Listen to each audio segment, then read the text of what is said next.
I'm at TubeTalk. Welcome back to you, Daggy boy. Yes. Back at school. Yay. Sarcasm again.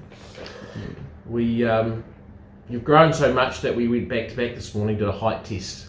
I'm taller than you now. No, I've got that much on you. I've got that much on you. But it's going to be expensive buying a whole lot of set of new clothes. Yep.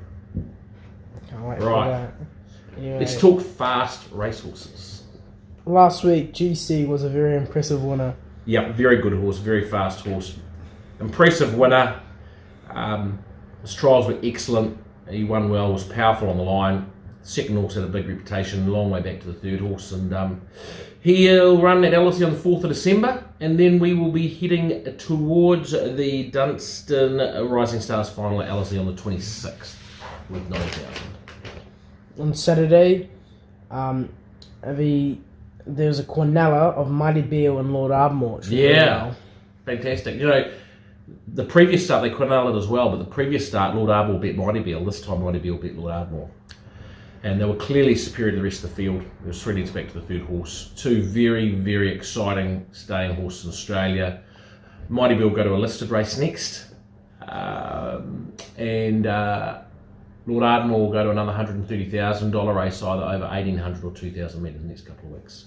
Very good horses.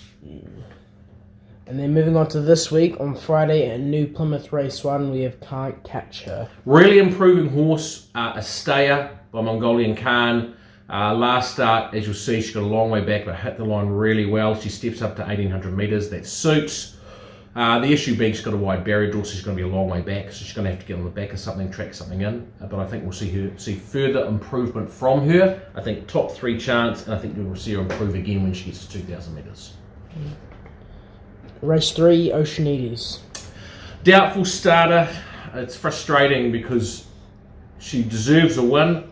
2 terrible rides on her last 2 starts have cost her. Barrier 16, we'll make a decision whether we start on the day of the race. Makes it tough because she's ready to win. If she runs and gets luck, she certainly can win. Otherwise, we will hold her back for a week and run at Otaki next Thursday. On Saturday at Awapuni, race 6, we have Rock Island Line. Horse in superb vein of form this season. Very good third last start. Has a good draw, nicely weighted. He should sit a little bit handier from that draw. Track conditions are the key. It's a slow 7 on Thursday. If it's still in the slow range or dead 6, it's great. If he gets back to sort of a dead 4, it counts against him. But the way he's racing, he has a definite top 3 chance. And at Te Rapa, race 6 is Waimoku Falls.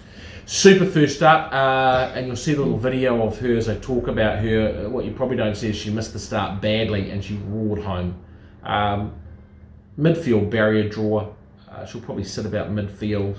Has improved the first up run, and she's a good chance. Good chance on Saturday. Promising horse that's going to go a long way. And race 8 is Loose Cannon. And the Group 2 Auckland Thoroughbred Breeder Stakes at weight for age. So she's very badly off at the weights, but she's very talented, and we're chasing black type with her. Lovely barrier draw of 1.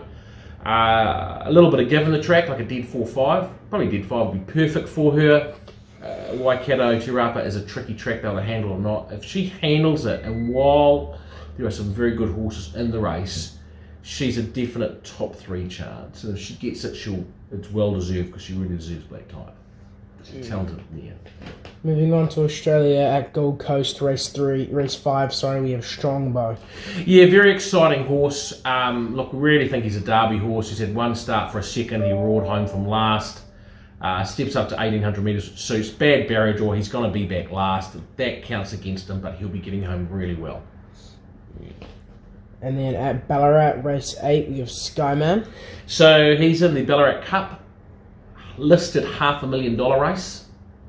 Barrier 3 really suits him, gets him well up the weights. The bigger field, I think, suits him too, because the last couple of races have been in small field. The leaders jogged in front, set it up and sprinted home, and it's been really hard to catch because they've gone such a slow tempo. The bigger field, there'll be a better tempo on, which will suit him. 2,000 metre suits, he'll be able to get home strongly. He should be sitting sort of midfield, 1 off. He's a really good each way chance. And at Kembla Grange, race 1, we have Chablis.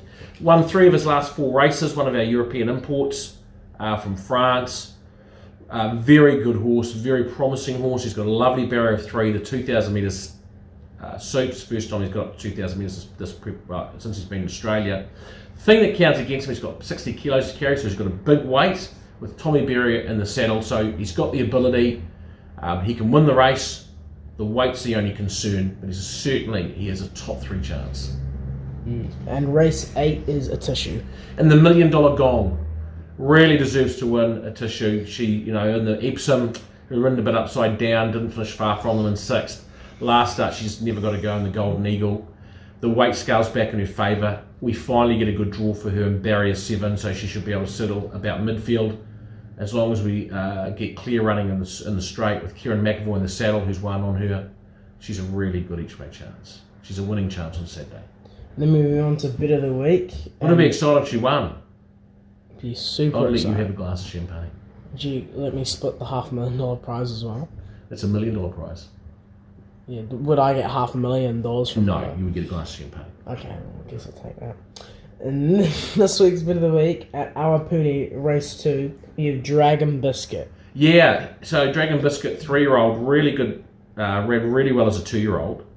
And as a three-year-old, he ran very well in group and listed races. As a 3-year-old, things didn't quite go right from first up in the listed El Roca Stakes. Second up, he had a very, very tough run, 3 wide, hard run, but ran 4th.